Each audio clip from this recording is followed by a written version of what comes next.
Steel mill चों हुकूमत ने 9,000 मुलाजमीन फारग कर दिते गए जिहड़े कि हुण मुजाहरे कर रहे हैं तो हड़ताल पर बैठे ने। उन्हां चों कुछ लोगों की गिरफ्तारी भी हुई है और एक मजदूर लीडर जिहड़ा है वो हार्ट अटैक नाल फौत भी हो गया जी।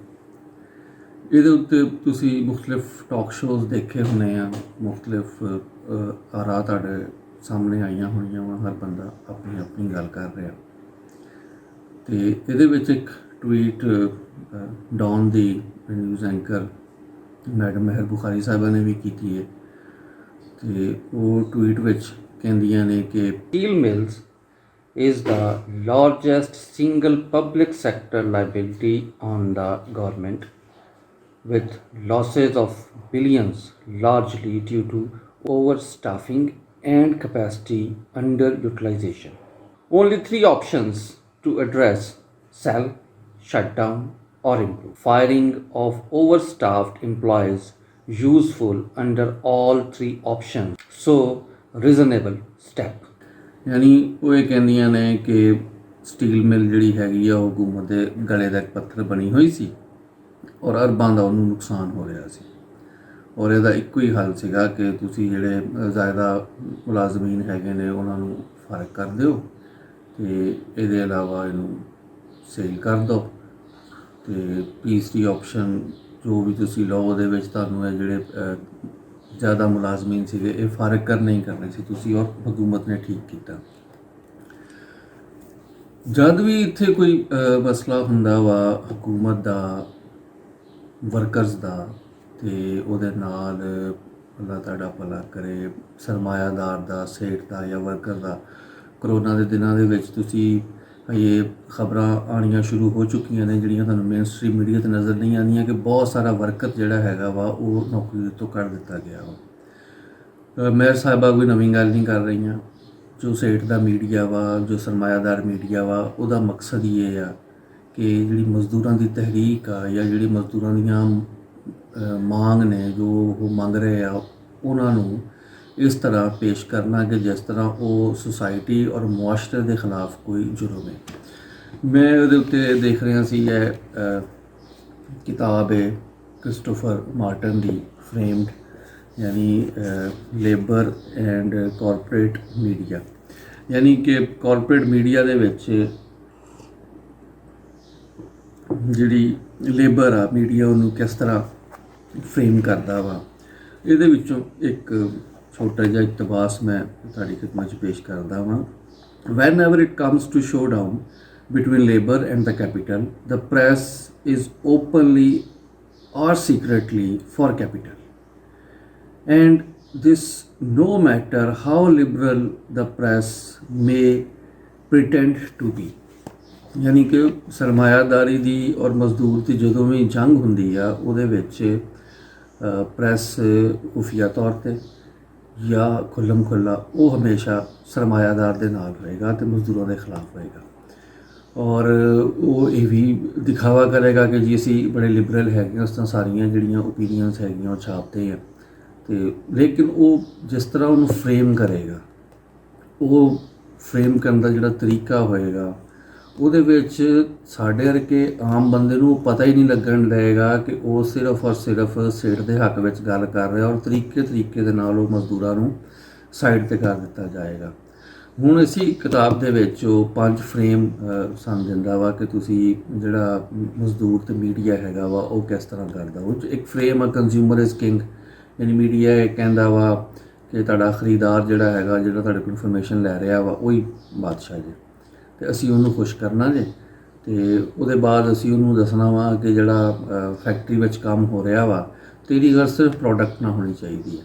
ਤੈਨੂੰ ਇਹ ਨਹੀਂ ਹੋਣਾ ਚਾਹੀਦਾ ਕਿ ਭਾਈ ਇਹ ਪ੍ਰੋਡਕਟ ਬਣੀ ਕਿਵੇਂ, ਉੱਥੇ ਮਾਹੌਲ ਕੀ ਆ, ਠੀਕ ਹੈ, ਉੱਥੇ ਕੋਈ ਸਿਕਿਉਰਿਟੀ ਹੈ ਆ ਵਰਕ ਪਲੇਸ ਦੇ ਉੱਤੇ ਕਿ ਨਹੀਂ ਹੈ, ਮਜ਼ਦੂਰ ਮਰ ਰਿਹਾ ਨਹੀਂ ਮਰ ਰਿਹਾ, ਜੀ ਰਿਹਾ ਨਹੀਂ ਜੀ ਰਿਹਾ। ਅਤੇ ਇਸੇ ਤਰ੍ਹਾਂ ਫਿਰ ਉਹ ਕਹੇਗਾ ਕਿ ਦੁਨੀਆ ਜਿਹੜੀ ਹੈਗੀ ਆ ਇਹ ਕਾਇਮ ਕੀਤੀ ਆ CEOs ਨੇ, ਯਾਨੀ ਵੱਡੀਆਂ ਵੱਡੀਆਂ ਕੰਪਨੀਆਂ ਦੇ ਜਿਹੜੇ CEOs ਆ ਉਹਨਾਂ ਨੇ ਇਸ ਦੁਨੀਆ ਨੂੰ ਕਾਇਮ ਕੀਤਾ ਵਾ, ਉਹਨਾਂ ਦੇ ਸਿਰ 'ਤੇ ਦੁਨੀਆ ਚੱਲ ਰਹੀ ਆ। ਇਹਦੀ ਇੱਕ ਮਿਸਾਲ ਤੁਸੀਂ ਜੀਓ ਦੇ ਉੱਤੇ ਇੱਕ ਟੈਲੀਫੋਨ ਕੰਪਨੀ ਆ, ਅਤੇ ਜੀਓ ਦੇ ਨਾਲ ਤੁਸੀਂ ਇੱਕ ਜੀਓ ਤੋਂ ਐਸੇ ਪ੍ਰੋਗਰਾਮ ਵੀ ਦੇਖ ਰਹੇ ਹੋਣੇ ਆ ਜਿਹਦੇ ਵਿੱਚ ਤੁਹਾਨੂੰ ਜ਼ਿਆਦਾਤਰ ਸਿਰਫ CEOs ਗੱਲਾਂ ਕਰਦੇ ਨਜ਼ਰ ਆਉਣਗੇ। ਅੱਛਾ, ਉਹਨਾਂ ਨੇ ਉਹਨਾਂ ਮਜ਼ਦੂਰ ਯੂਨੀਅਨ ਦੇ ਲੀਡਰਾਂ ਨੂੰ ਕਦੇ ਵੀ ਨਹੀਂ ਬੁਲਾਉਣਾ ਜਿਨ੍ਹਾਂ ਨੇ ਪਿਛਲੇ ਦਿਨੀ ਖਾਡੀ ਬ੍ਰਾਂਡ ਦੇ ਖਿਲਾਫ ਸਟਰਗਲ ਕੀਤੀ। ਉਹ ਸਟਰਗਲ ਕਰਕੇ ਉਹਨਾਂ ਨੇ ਜਿਹੜੇ ਮਜ਼ਦੂਰ ਸੀਗੇ ਉਹਨਾਂ ਨੂੰ ਵਾਪਸ ਉਹਨਾਂ ਦੀਆਂ ਨੌਕਰੀਆਂ 'ਤੇ ਰਖਵਾਇਆ। ਉਹਨਾਂ ਨੂੰ ਕਿਹਾ ਕਿ ਠੀਕ ਹੈ ਨਾ, ਉੱਤੇ ਜਿਹੜੇ ਲੇਬਰ ਲਾਜ਼ ਬਣੇ ਨੇ ਉਹ ਜਿਹਨਾਂ ਦਾ ਪਾਕਿਸਤਾਨੀ ਸਿਗਨੇਟਰੀ ਹੈਗਾ ਉਹ ਲੇਬਰ ਲਾਜ਼ ਤੁਸੀਂ ਉਹਨਾਂ ਦੇ ਉੱਤੇ ਇੰਪਲੀਮੈਂਟ ਕਰੋ। ਤੁਹਾਨੂੰ ਇਹੋ ਜਿਹੇ ਬੰਦੇ ਕਦੀ ਵੀ ਨਹੀਂ ਜਿਹੜੇ ਹੈਗੇ ਆ ਉਹ ਇੰਸਪਾਇਰੇਸ਼ਨ ਸਟੋਰੀਜ਼ ਦੇ ਤੌਰ 'ਤੇ ਮਿਲਣਗੇ। ਤੁਹਾਨੂੰ ਇੰਸਪਾਇਰੇਸ਼ਨ ਦੇ ਸਟੋਰੀ ਦੇ ਤੌਰ 'ਤੇ ਮਿਲਣਗੇ ਕਿ ਇੱਕ ਮੁੰਡਾ ਵਾ ਜਿਹਨੇ ਇੱਕ ਕੰਪਨੀ ਸ਼ੁਰੂ ਕੀਤੀ ਆ, ਹੁਣ ਇੱਕ ਬਹੁਤ ਵੱਡਾ CEO ਬਣ ਗਿਆ ਵਾ, ਔਰ ਉਹਦੀ ਕੰਪਨੀ ਮਜ਼ਦੂਰਾਂ ਨਾਲ ਕੀ ਕਰ ਰਹੀ ਆ। ਤੁਹਾਡੀ ਨਜ਼ਰ ਇੱਥੇ ਨਹੀਂ ਹੋਣੀ ਚਾਹੀਦੀ। ਤੁਹਾਡੀ ਨਜ਼ਰ ਬਸ ਇੱਥੇ ਹੋਣੀ ਚਾਹੀਦੀ ਕਿ ਜਿਹੜਾ ਮੁੰਡਾ ਹੈਗਾ ਵਾ ਜਾਂ ਜਿਹੜਾ ਭਾਈ ਆ ਉਹਨੇ ਸਟਰਗਲ ਕਿੰਨੀ ਕੀਤੀ ਆ। ਉਹ ਵੀ ਤੁਹਾਡੇ ਸਾਹਮਣੇ ਮਾਈਕ ਫੜ ਕੇ ਖੜਾ ਹੋ ਜਾਊਗਾ। ਉਹ ਮੇਰੇ ਪਾਪਾ का बेडरूम था जहाँ से हम 4 दोस्तों ने कंपनी शुरू की। ਅੱਛਾ, ਫਿਰ ਇਹੋ ਜਿਹੀਆਂ ਕੰਪਨੀਆਂ ਜਿਹੜੀਆਂ ਫੂਡ ਡਿਲੀਵਰ ਕਰਦੀਆਂ ਉਹਨਾਂ ਬਾਰੇ ਤੁਸੀਂ ਕਈ ਟਵੀਟਾਂ ਵੀ ਦੇਖੀਆਂ ਹੋਣੀਆਂ ਕਿ ਲੋਕਾਂ ਨੇ ਕਿਹਾ ਕਿ ਜੀ ਉਹ ਜਿਹੜਾ ਡਿਲੀਵਰ ਕਰਨ ਆਇਆ ਸੀ ਕਿਉਂਕਿ ਉਹ ਲੇਟ ਹੋ ਗਿਆ ਅਤੇ ਇਸ ਲਈ ਕਿਤੇ ਖੜਾ ਰੋਣ ਡਿਆ ਸੀਗਾ। ਅਤੇ ਉਹ ਰੋਣ ਇਸ ਲਈ ਡਿਆ ਸੀ ਕਿ ਉਹਨੇ ਕਿਹਾ ਕਿ ਜੀ ਚੂੰਕਿ ਉਹਨੂੰ ਖਾਣਾ ਡਿਲੀਵਰ ਨਹੀਂ ਹੋਇਆ, ਟਾਈਮ ਆਊਟ ਹੋ ਗਿਆ ਅਤੇ ਇਹਦੇ ਪੈਸੇ ਜਿਹੜੇ ਹੈਗੇ ਉਹ ਮੈਨੂੰ ਪੈ ਗਏ ਅਤੇ ਮੈਂ ਗਰੀਬ ਬੰਦਾ ਪੈਸੇ ਕਿੱਥੋਂ ਦੇਵਾਂ। ਅਤੇ ਮਹਿਰ ਬੁਖਾਰੀ ਸਾਹਿਬਾ ਜਾਂ ਹੋਰ ਜਿਹੜੇ ਐਂਕਰ ਆ ਉਹਨਾਂ ਦੀ ਇੱਕ ਜਿਹੜੀ ਜ਼ਾਤੀ ਰਾਏ ਫਿਲਟਰ ਹੋ ਕੇ ਸਾਡੇ ਤੱਕ ਹੁਣ ਸਟੀਲ ਮਿਲ ਦੇ ਮਾਮਲੇ ਦੇ ਵਿੱਚ ਆਏਗੀ, ਉਹ ਬਹੁਤ ਸਾਰੀ ਉਹ ਹੋਏਗੀ ਜਿਹੜੀ ਸੇਠ ਦੇ ਹੱਕ ਵਿੱਚ ਆ, ਜਿਹੜੀ ਟ੍ਰੇਡ ਯੂਨੀਅਨ ਦੇ ਖਿਲਾਫ ਆ। ਉਹ ਕਦੀ ਵੀ ਇਹ ਨਹੀਂ ਕਹਿਣਗੇ ਕਿ ਟ੍ਰੇਡ ਯੂਨੀਅਨ ਜਿਹੜੀ ਹੈਗੀ ਆ ਉਹਨੂੰ ਮੁਸਤਹਕਮ ਕਰੋ, ਉਹਨੂੰ ਮਜ਼ਬੂਤ ਕਰੋ, ਉਹਨੂੰ ਬਿਹਤਰ ਕਰੋ, ਕਿਉਂਕਿ ਉਹ ਇਹ ਨਹੀਂ ਜਾਣਦੇ ਜਾਂ ਸਾਨੂੰ ਨਹੀਂ ਦੱਸਣਾ ਚਾਹੁੰਦੇ ਕਿ ਟ੍ਰੇਡ ਯੂਨੀਅਨ ਸਭ ਤੋਂ ਵੱਡਾ ਕੁਸ਼ਨ ਹੁੰਦਾ ਜੇ ਸਰਮਾਇਆਦਾਰੀ ਜਦੋਂ ਨਿਜਕਾਰੀ ਕਰਦੀ ਹੈ, ਨਿਜਕਾਰੀ ਦੇ ਦਰਮਿਆਨ ਅਤੇ ਮਜ਼ਦੂਰਾਂ ਦੇ ਹੱਕ ਦੇ ਦਰਮਿਆਨ।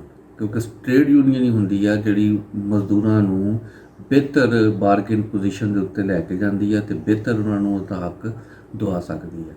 ਅਤੇ ਅਸੀਂ ਤਾਂ ਇਹੀ ਬੇਨਤੀ ਕਰਾਂਗੇ ਮੇਹਰ ਬੁਖਾਰੀ ਸਾਹਿਬ ਹੁਣਾਂ ਕੋ ਅਤੇ ਬਾਕੀ ਐਂਕਰਾਂ ਕੋ ਕਿ ਠੀਕ ਹੈ ਯਾਰ, ਤੁਹਾਡੇ ਮੁਫਾਦਾਤ ਆਪਣੀ ਜਗ੍ਹਾ 'ਤੇ ਹੈ, ਮੀਡੀਆ ਦੇ ਮੁਫਾਦ ਆਪਣੀ ਜਗ੍ਹਾ 'ਤੇ ਹੈ, ਲੇਕਿਨ ਇਸ 9000 ਬੰਦੇ ਦਾ ਵੀ ਕੋਈ ਸੋਚ ਲਓ।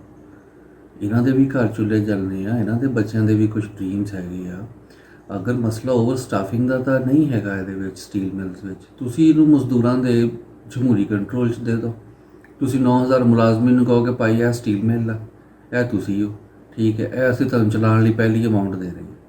ਇਹਦੇ ਬਾਅਦ ਤੁਸੀਂ ਇਸ ਸਟੀਲ ਮਿਲ ਨੂੰ ਚਲਾ ਕੇ ਸਾਨੂੰ ਆਪੇ ਦੱਸ ਦੇਣਾ ਪ੍ਰੋਡਕਸ਼ਨ ਕਰਕੇ ਕਿ ਅਸੀਂ ਇਹਨੂੰ ਬੰਦ ਕਰੀਏ ਜਾਂ ਨਾ ਕਰੀਏ। ਉਹ ਮਜ਼ਦੂਰ ਫਿਰ ਖੁਦ ਹੀ ਜਿਹੜਾ ਹੈਗਾ ਉਹ ਤੁਹਾਨੂੰ ਪ੍ਰੋਡਕਸ਼ਨ ਕਰਕੇ ਸਟੀਲ ਮਿਲ ਚਲਾ ਕੇ ਦੱਸ ਦੇਗਾ ਕਿ ਉਹ ਕਿੰਨਾ ਕੁ ਸਿਆਣਾ ਵਾ। ਅਗਰ ਉੱਥੇ ਓਵਰ ਸਟਾਫਿੰਗ ਦਾ ਮਸਲਾ ਵਾ ਜਾਂ ਹੋਰ ਸਟਰਕਚਰਲ ਮਸਲੇ ਹੈਗੇ ਆ ਅਤੇ ਉਹਦੇ ਜ਼ਿੰਮੇਦਾਰ ਤਾਂ ਉਹ ਭਾਈ ਹੋਣੇ ਨਾ ਜਿਹੜੇ ਤੁਸੀਂ ਉੱਥੇ ਵਕਤਨ CEO ਬਣਾ ਕੇ ਭੇਜੇ ਅਤੇ ਲਾਏ, ਜਿਹਨਾਂ ਨੇ ਰਿਫੋਰਮਸ ਨਹੀਂ ਕੀਤੀਆਂ। ਮਜ਼ਦੂਰ ਦਾ ਤਾਂ ਕੋਈ ਕੰਮ ਨਹੀਂ, ਮਜ਼ਦੂਰ ਨੇ ਤਾਂ ਮਸ਼ੀਨ ਚਲਾਉਣੀ, ਹੁਣ ਤਾਂ ਆਰਡਰ ਦਾ। ਔਰ ਅਗਰ ਤੁਸੀਂ ਮਜ਼ਦੂਰ ਦੀ ਫਹਿਮੋ ਫਰਾਸਤ ਦੇਖਣੀ ਹੈ, ਇਹ ਦੇਖਣੀ ਮਜ਼ਦੂਰ ਕਿੰਨਾ ਸਿਆਣਾ ਵਾ, ਅਤੇ ਫਿਰ ਯੂਨਿਟ ਪੂਰਾ ਮਜ਼ਦੂਰ ਦੇ ਹਵਾਲੇ ਕਰ ਦਿਓ। ਤੁਸੀਂ ਠੀਕ ਹੈ ਸੇਠਾਂ ਦਾ ਮੀਡੀਆ ਵਾ, ਸੇਠਾਂ ਦਾ ਗਾਉਂਦੇ ਹੋ ਅਤੇ ਖਾਂਦੇ ਹੋ ਅਤੇ ਸੇਠਾਂ ਦਾ ਹੀ ਗਾਣਾ ਵਾ, ਲੇਕਿਨ ਥੋੜ੍ਹਾ ਜਿਹਾ ਕਿਤੇ ਨਾ ਕਿਤੇ ਤਾਂ ਸਾਨੂੰ ਵੀ ਥਾਂ ਦਿਓ ਖੜ੍ਹੇ ਹੋਣ।